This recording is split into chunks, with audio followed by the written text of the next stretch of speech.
안녕하세요. 큐팍입니다. 지난번 미국 대선 결과를 맞추는 법 1편에 이어서 오늘 2편인데요. 일단 지금까지 말씀드린 미국 대선 결과를 예측하는데 제가 제일 비중 있게 둔 근거가 해리스가 2020년 조 바이든이나 또 2016년 힐러리보다 지지율에서 많이 떨어졌기 때문에, 그러니까 특히 흑인 지지율, 히스패닉 지지율, 그리고 또 젊은 층 18에서 39세 지지율이 그 이전 민주당 후보들보다 많이 떨어지기 때문에, 그리고 마지막으로 민주당 유권자 지지율에서도 힐러리나 바이든보다 떨어지기 때문에 그런 큰 그림에서 봤을 때 해리스가 트럼프를 이길 수 없을 거라고 생각했고, 반면에 트럼프는 대선 세 번을 치르면서 각종 세부 지지율들이 계속 오르고 있는 추세였고, 그리고 무엇보다도 공화당 내에서 지지율이 압도적으로 높았고, 흑인, 히스패닉, 심지어 젊은 층 38에서 39세의 지지율까지도 오르고 있었기 때문에, 저는 당연히 트럼프가 이길 거라고 예상을 했던 거고, 그래서 제가 이 영상에서 전문가들이 미국 대선 결과 예측이 너무 어렵다, 그런데 절대 그렇지 않다, 예측 너무 쉽다라는 이 영상에서 그때 이런 자료를 보여드렸죠. 흑인 지지율에서 민주당 후보들과 트럼프가 어떻게 좁혀지고 있는지, 그 다음에 18에서 39세 유권자들의 표 차이가 어떻게 줄어들고 있는지, 이런 거 다 보여드렸죠, 이 영상에서. 그래서 이런 걸 봤을 때 트럼프가 이기는 건 너무나 쉬운 예측이었고, 뭐 언론에서는 각종 전문가들이 나와서 뭐 갖가지 분석을 하고 뭐 이런 상당히 복잡한 얘기들을 많이 했는데, 방금 말씀드린 이런 큰 그림에서 해리스가 모든 조사에서 바이든과 힐러리보다 못하다고 정해진 상황에서 그런 세부적인 분석이 저는 크게 작용을 할 거라고 생각을 안 했고, 다만 민주당 쪽에서 밀어붙이던 어젠다 중에 낙태 문제 때문에 여성, 특히 젊은 여성 지지율이 높을 거다, 이게 해리스에게 아주 중요하게 작용을 하는데, 해리스에게 유리한 점은 그거 하나밖에 없었어요. 그런데 그 주장도 생각해보면 좀 말이 안 되는 게, 제가 10월달 라스무슨에서 한 여론조사에 보면 이것도 제가 일부 보여드린 것 같은데, 이번 대선에서 제일 중요한 이슈가 뭐냐 해가지고 1, 2, 3, 4, 뭐 탑 3, 탑 5, 뭐 중요한 이슈들이 뭔지 보여드렸고, 그러니까 요거는 노스캐롤라이나거든요. 여기 이것도 보여드렸을 거예요, 아마. 펜실베니아의 10월 달에 요번 대선에서 제일 중요한 이슈가 뭐냐 해서 여기 이거 다 보여드렸습니다. 제 이전 영상에. 이게 중요한 이슈들이 illegal immigration, 뭐 rising prices, 이런 게 중요하지 abortion, 낙태 문제가 생각보다 그렇게 중요하지 않았습니다. 그래서 이런 상황에서 아무리 많은 여론조사가 나왔더라도 트럼프가 이길 거는 너무나 쉽게 예상할 수 있었습니다. 그리고 지금까지 말씀드린 그런 큰 전제들보다 더 큰 대전제가 있었는데, 그게 뭐냐면 미국 전체가 우익화되고 있었다는 겁니다. 지난 4년 동안. 그래서 뭐 자유시장 경제, 보수 기독교 사상, 그다음에 미국의 그동안 전통적인 뭐 능력주의를 우선시하는 가치, 이런 거를 보존하겠다는 그런 생각들이 미국 전역으로 퍼지고 있었기 때문에 지난 4년 동안 이런 면에서 해리스는 트럼프를 도저히 이길 수가 없는 환경이었고, 해리스뿐만 아니라 민주당이 공화당을 이길 수 없는 상황이 2022년 이후로, 특히 인플레이션 때문에 많은 사람들이 고통을 받을 때 이런 상황이 벌써 일어나고 있었던 거죠. 2022년부터. 그래서 지금 결과를 보시면 공화당은 대통령, 상원, 하원, 또 주지사까지 다 이겼습니다, 이번 대선에서는. 그리고 이렇게 연방 행정부와 입법부, 뭐 주지사, 그리고 지금 뭐 대법원도 공화당이 6대 3으로 앞서고 있죠. 그리고 그런 미국의 변화를 가장 잘 보여주는 자료가 뭐냐면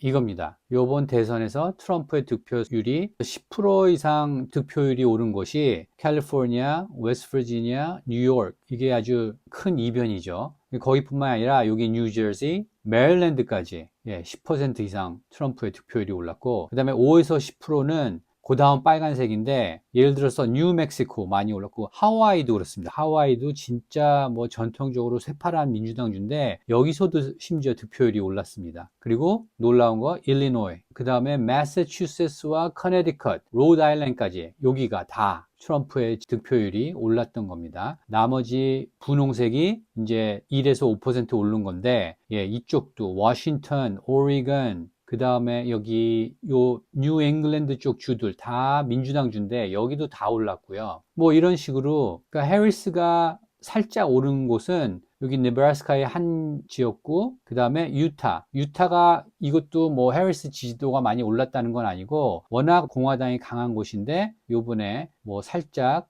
해리스 득표율이 올랐다라고, 그러니까 그 전에 비해서 조금 올랐다는 거고, 뭐 이런 식으로 미국 전체가 붉은 물결이 일어났습니다. 예, 이렇게 오른쪽으로 다 변했습니다. 그리고 이게 이번 대선 결과를 보고 이렇게 알 수 있는 게 아니라 그 전부터 알 수 있었던 거거든요. 그래서 이런 환경에서 이번 미국 대선이 치러졌던 거기 때문에 해리스가 도저히 이길 수 없었다라고 주류 언론의 뉴스를 보신 분들은 모르셨겠지만, 예, 그렇지 않은 사람들은 이미 다 알고 있었던 거죠. 그리고 이번 대선에서 트럼프가 선거인 단수를 압도적으로 가져갈 수 있었던 게 바로 경합주들이 어떻게 변했는지. 예, 애리조나는 공화당 쪽으로 6% 옮겼고, 조지아가 2%, 미시간이 지난 대선에서 파란색이었다가 요번에 4% 오른쪽으로 증가했죠. 네바다 6%, 노스캐롤라이나도 옮겼고, 펜실베니아도 파란 주에서 이렇게 옮겼고, 위스콘신도 이렇게 옮겼고, 그래서 경합주에서 다 이렇게 옮겼기 때문에, 그리고 이게 사실 그 전에 여론조사에서도 다 나왔던 겁니다. 물론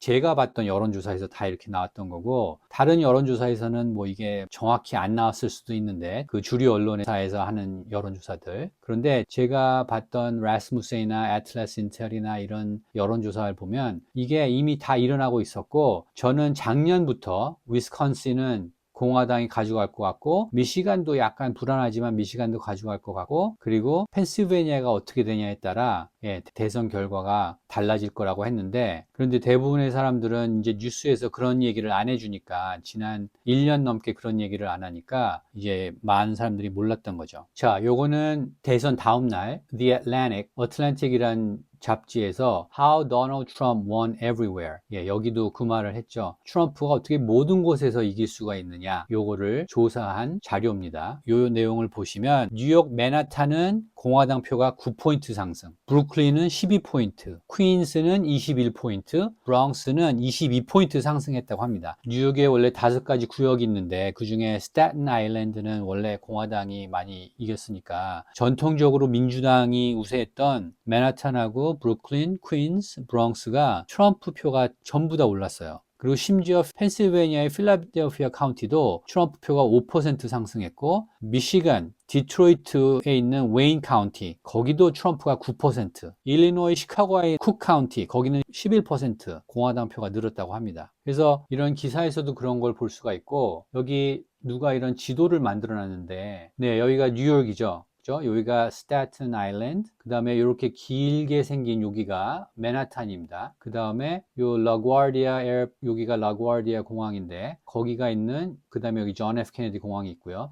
요 부분이 퀸즈고, 그 다음에 요 아래 이만큼 요만큼 보라색이면서 여기 빨간 부분, 여기 전체가 브루클린이죠. 그리고 이 위가 브롱스고. 그런데 2016년 힐러리 때는 뭐 요런 부분 조금 이제 트럼프가 살짝 앞선 곳도 있긴 하고, 여기 스태튼 아일랜드 외에는, 그 다음에 요 브루클린의 남쪽 요렇게는 트럼프가 이겼는데, 나머지는 전부 파랗죠. 그게 2020년 되면 어떻게 변하나 보세요. 예, 붉고 옅은 게 조금 더 늘어났죠. 그죠? 요게 2016년, 요게 2020년, 그 다음에 2024년. 네, 완전히 바뀌었죠. 특히 여기 퀸스는. 그죠? 그리고 여기 브루클린의 남쪽도 이 붉은색이 훨씬 짙어졌어요. 요 정도였다가, 그러니까 2016년, 그러니까 여기만 보시면, 여기 2016, 2020, 2024.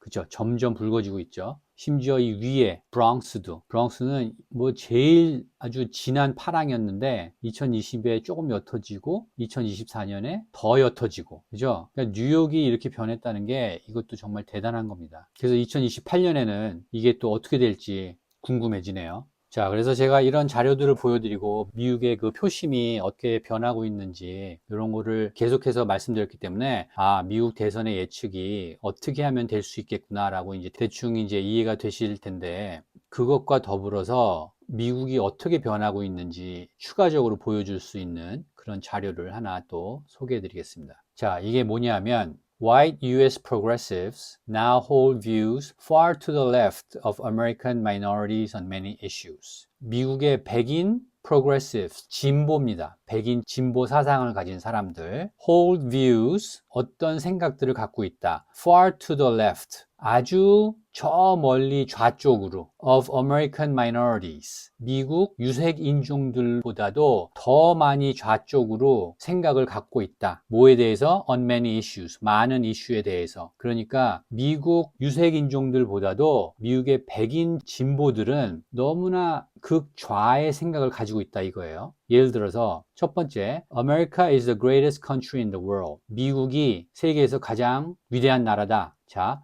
white conservatives, 백인 보수주의자들입니다. 90%가 그렇게 생각합니다. Hispanic, 한 70%가 이상이죠. 70% 이상, 이 가운데가 70이니까 거의 75%. 흑인들조차 거의 58, 9%, 58% 정도. 예, 거의 60%죠. 그런데 백인 진보 보세요. 30%입니다. 이 사람들은 미국을 어떻게 생각하느냐? 살기 좋은 나라가 아니다 이거죠. 네, 이 사람들은 그냥 반미주의자라고 생각하셔도 됩니다. 그 다음, most people can make it if they work hard. 열심히 일하면 성공할 수 있다. 백인 보수주의자들은 거의 90%입니다. 90%가 약간 안 되고, 히스패닉도 거의 60%죠. 흑인도 거의 40%입니다. 흑인은 6대4로 내가 아무리 노력해도 뭐 인종차별 때문에 안 돼. 이렇게 생각하는 사람이 아직도 6이에요. 10명 중에. 그러니까 그럴 수는 있죠. 흑인들은. 과거 노예 시대가 있었으니까. 그런데 백인 진보들은 어떻게 생각하느냐? 30%도 안 됩니다. 그러니까 이 사람들 생각은 뭐냐? 유색인종은 아무리 해도 미국에서 성공할 수 없고 백인 우월주의자들이, 백인 인종차별주의자들이 위에서 버티고 있기 때문에 너희들은 안 돼 라고 생각하는 사람들이 백인 진보주의자들입니다. 자, 그 다음, Racism is built into our society. 우리 사회에 인종차별주의는 시스템적으로 장착돼 있다. 그렇게 생각하는 백인 보수는 30% 정도, 히스패닉은 40% 정도, 흑인은 60% 정도. 예, 흑인은 뭐 여기랑 비슷하겠네요. 흑인은 6대4로 내가 아무리 열심히 일해도 나는 흑인이기 때문에 성공할 수 없어 라고 생각하는 사람들이 60%니까 여기도 미국은 원래 인종차별의 나라야, 시스템적으로 그래 라고 생각하는 사람이 60%가 되겠죠. 그리고 백인 진보는 거의 70%가. 그리고 마지막에 Government should increase border security and enforcement. 예, 국경 보안과 강화를 더 증가시켜야 한다. 그러니까 국경을 막아야 된다라고 생각하는 사람들이 백인 보수 중에서는 거의 95% 이상이네요. 히스패닉도 거의 50%입니다. 반 정도가 그렇게 생각합니다. 보통 히스패닉은 남미에서 이제 주로 많이 불법 입국자들이 올라오기 때문에 히스패닉에 거기에 많이 동조할 것 같지만 반은 싫어합니다. 흑인도 반은 싫어하죠. 그런데 백인 진보는 요게 한 15% 될까요? 예, 15% 정도는 국경을 강화하면 안 된다. 이렇게 생각하는 사람들이 백인 진보입니다. 그래서 이 백인 진보들이 누구냐? 예, 민주당이죠. 그리고 요번에 해리스 찍은 사람. 무조건 트럼프는 대통령이 되면 안 된다고 생각하는 사람들. 이런 사람들이 백인 진보입니다. 그러니까 그 사람들이 이제 히스패닉하고 블랙하고도 생각이 이제 다른 사람들이에요. 완전히. 그래서 이 히스패닉하고 블랙의 많은 히스패닉하고 블랙이 어디로 갔느냐? 백인 보수와 생각을 이제 같이 하는 겁니다. 물론 아직도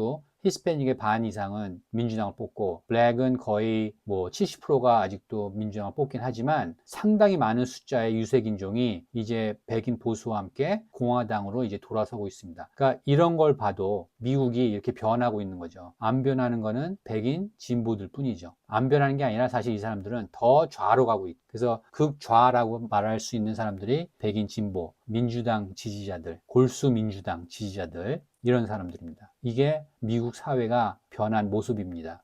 그리고 또 하나, 이 백인 진보들이 보는 정보를 얻는 곳은 어디냐? 미국의 주류 언론들. 지난 방송에서 말씀드렸던 CNN, NBC, ABC, CBS, 그 다음에 뉴욕타임스, 워싱턴 포스트, 뉴스윅, USA Today, 블룸버그, AP, 우리가 알고 있는 모든 미국의 주류 매체들 다 백인 프로그레시브이 정보를 얻는 곳이 그런 곳입니다. 그래서 어떤 일이 일어났느냐? 그래서 그 사람들은 이런 뉴스를 심각하게 받아들인 겁니다. 이게 대선 전날인지 전전날에 나온 디모인 레지스터 폴, 아이오와의 디모인이라는 도시에서 앤 셀서라는 그 여자 폴스터가 있는데 여론조사하는 사람, 그 사람이 해리스가 3% 앞선다는 그런 여론조사 결과를 이틀 전인가 발표했죠. 그래서 또 미국 주류 언론에서 이거 가지고 뭐 우리말로 희망 회로를 돌렸죠. 그리고 이런 뉴스를 또 한국에서 가져와 가지고 해리스가 앞선다 라는 게 나왔다 뭐 이렇게 해 가지고 또 한국 뉴스에서도 또 나왔고, 이거 100% 거짓말이죠. 그죠? 이제 드러난 거죠. 100% 거짓말이라고. 그래서 한국에서도 셀서 조사원이 공신력 있는 여론조사다라고 했지만 이렇게 거짓말로 다 드러나잖아요. 그죠? 그리고 그 여자가, 셀서라는 여자가 이런 걸 한 이유는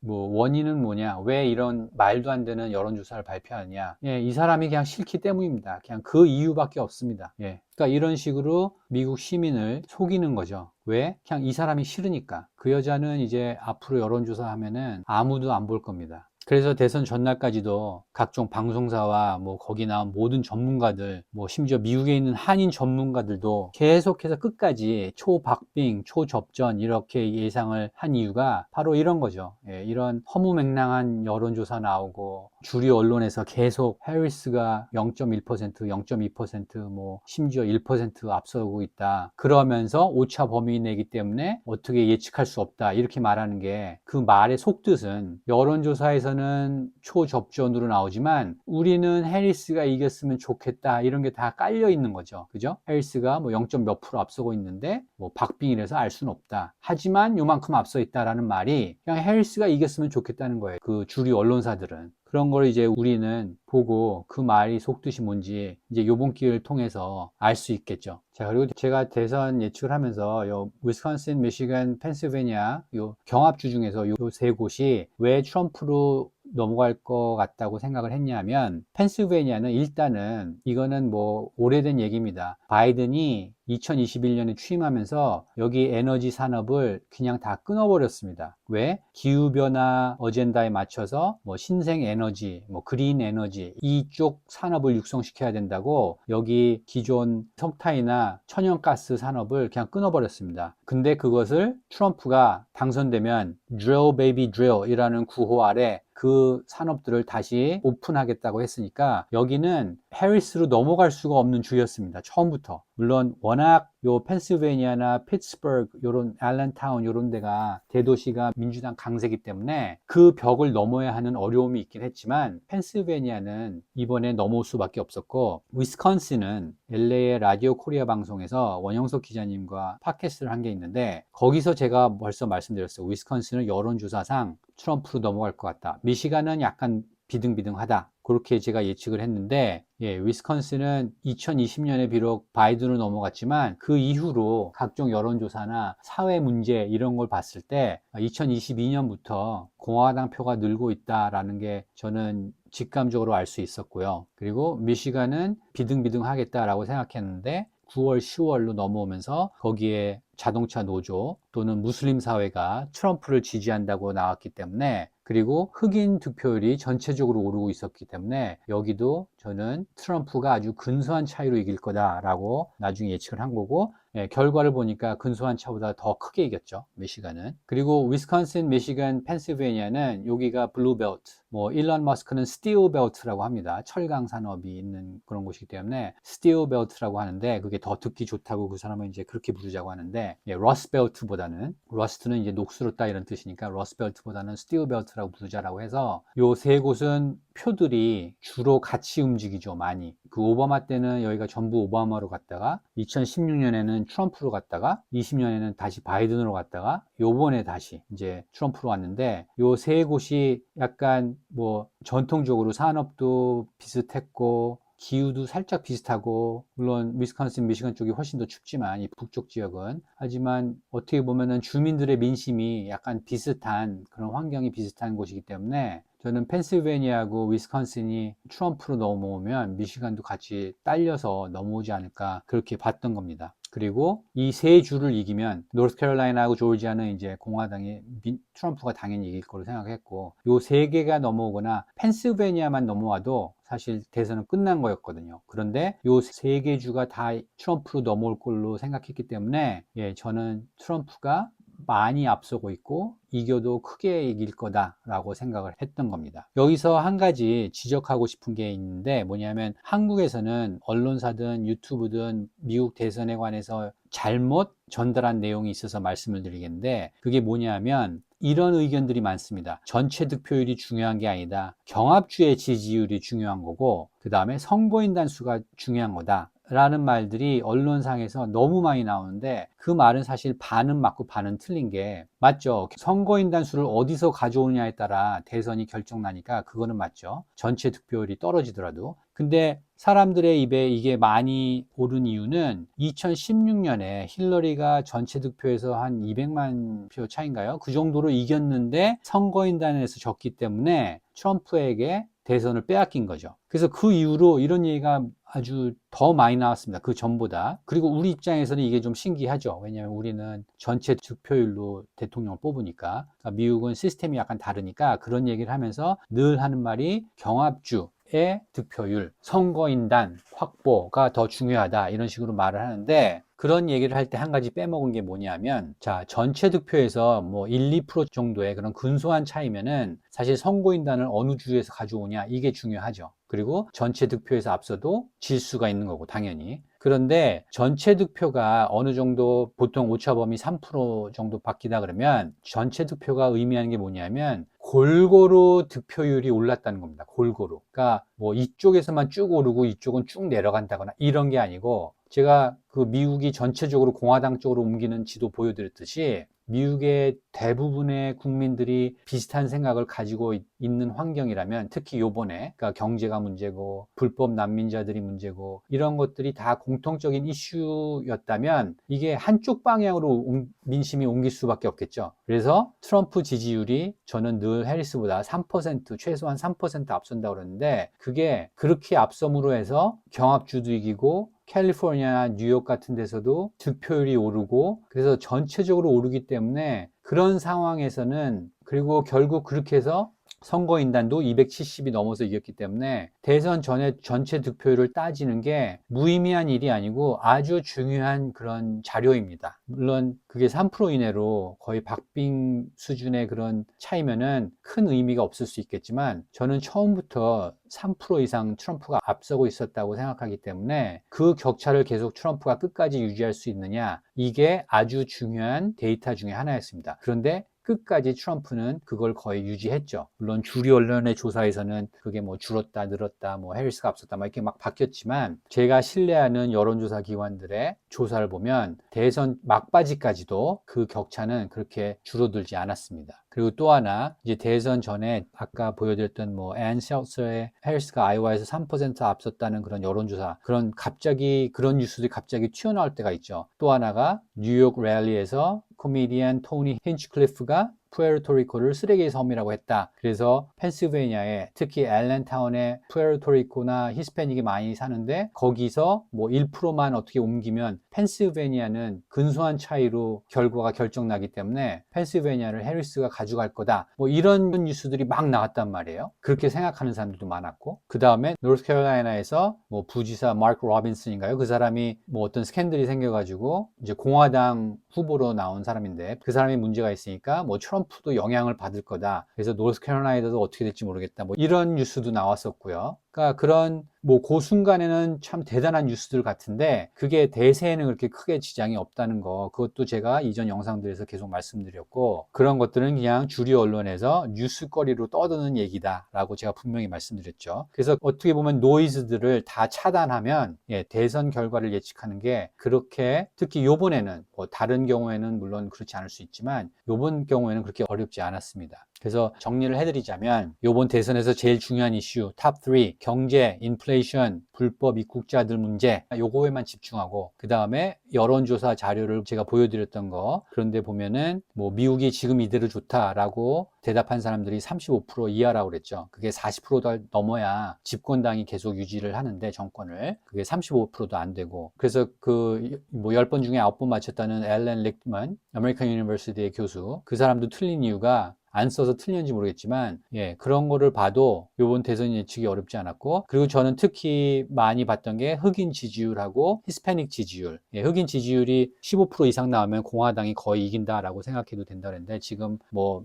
출구조사에는 그거보다 훨씬 많이 나왔는데 실제 득표율이 20%가 될지 그게 지금 관심거리죠. 그리고 이제 또 하나가 있는데, 마지막으로 요거는 다음 영상에서 제가 좀 더 자세히 다뤄야 될 것 같은데, 트럼프의 소셜미디어 활용입니다. 그런 것들로 이렇게 정리해서, 그 다음에 아까 왜 경합주를 트럼프가 이길 수 있다고 생각했는지 그런 것들을 종합해 보면 이런 대선 예측이 나올 수 있겠고, 그리고 결과도 실제로 그렇게 나왔죠. 그래서 지난 1편과 이번 2편을 통해서 제가 뭐 미국 대선 예측을 어떻게 맞추는지 그런 내용에 대해서 말씀드렸는데 사실 뭐 어떻게 정확하게 맞췄냐 뭐 그런 게 중요한 게 아니라 미국을 어떻게 바라보느냐, 미국이 돌아가는 상황을 어떻게 이해하느냐 이게 중요한 거고 그런 것에 대해서 제가 말씀을 드렸고 주류 언론에서 나오는 그런 예측이나 분석이나 이런 게 100% 신뢰할 수 없고 그 중에는 잘못된 것도 많고 그런 거에 베이스를 두고 대선을 예측하면 그 결과를 완전히 잘못 예측할 수 있다 이런 말씀을 드렸습니다. 그래서 마지막으로 이제 제가 존경하는 이제 토마스 소울이라는 미국의 경제학자인데 이 사람의 코트를 하나 읽어드리고 마칠까 합니다. It's not enough for us to discover belatedly that we have been lied to. 예, 우리가 우리가 속았다는 것을 belatedly 나중에 알게 된 것으로 충분하지 않다. It is far more important. 더 중요하다. 무엇이? That we remember who the liars are. 누가 거짓말을 했는지 기억하는 게 더 중요하다. 네, 요번 케이스에는 누구죠? 주류 언론사들이죠. 그죠? 그리고 주류 언론사들의 내용을 갖다가 사람들에게 퍼뜨리는 사람들. 요 사람들이 거짓말장이었죠. And not to be so gullible next time. 다음에 gullible 하면은 속여먹기 쉬운 이런 뜻이죠. 예, 이렇게 잘 속지 않도록 하는 것이 더 중요하다라는 말이 이 사람의 유명한 그 명언 중에 하나인데, 네, 요 얘기를 끝으로 오늘 영상은 여기서 마치도록 하겠습니다. 자, 오늘 영상도 미국을 이해하는데 유익한 정보였고 생각을 하게 만드는 그런 내용이었다면 좋아요와 구독 꼭 부탁드리겠습니다. 감사합니다.